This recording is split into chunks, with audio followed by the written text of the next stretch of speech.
Hey guys, Ben Sharples here. I'm often asked the question, what should my ready position grip be and what should my grip be between shots? The short answer is forehand grip. One, because it keeps things simple and consistent. Instead of having to worry about which grip to use for which situation, it's just automatically forehand grip for ready position and automatically forehand grip in between shots. And number two, and much more importantly, it gets you in a position to hit and attack with your forehand. As I mentioned in a previous video, your forehand should be more of a weapon than your backhand, and you should be hitting your forehand whenever you can, especially when given the choice between forehand and backhand. And having your forehand grip for ready position and in between shots best allows you to do that. So what does this look like? Let's just assume for forehand grip, it's semi-western forehand grip, base index knuckle and heel pad both along bevel number 4. And for your two-handed backhand grip, bottom dominant hand is continental grip, base index knuckle and heel pad both along bevel number 2, and top non-dominant hand is eastern forehand grip,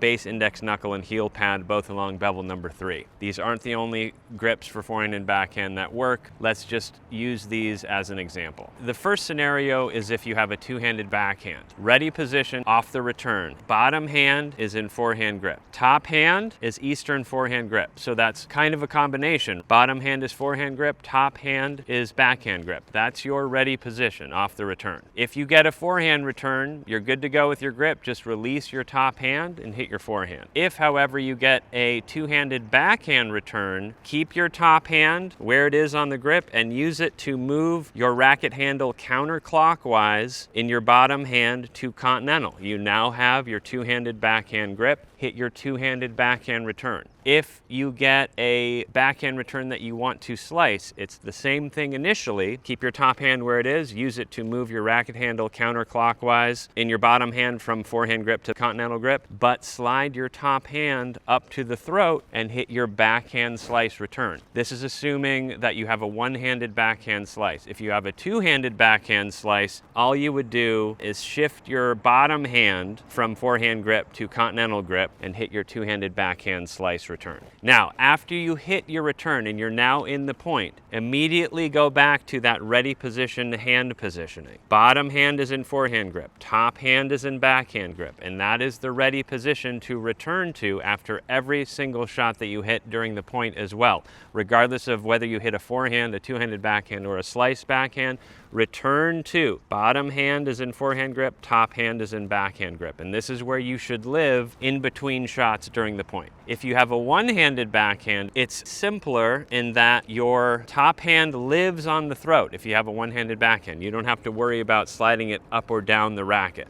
But it's slightly more complicated if you have a one-handed backhand in that you have 3 grips to deal with. Your forehand grip, your top spin backhand grip, and your slice backhand grip. They're all different. Again, there are multiple one-handed top spin backhand grips that work, but for the purposes of this video, and the one I recommend is eastern backhand grip, which is base index knuckle and heel pad both along bevel number 1. But it's the same concept. So for ready position, your hand on the bottom is in semi-western grip and your top hand is on the throat of the racket. That's your ready position off the return. If you get a forehand return, you're good to go. Just release your top hand and hit your forehand. If you get a return that you want to hit with a top spin backhand, keep your top hand on the throat and use it to turn your racket handle counterclockwise in your bottom hand from forehand grip to eastern backhand grip and hit your top spin backhand return.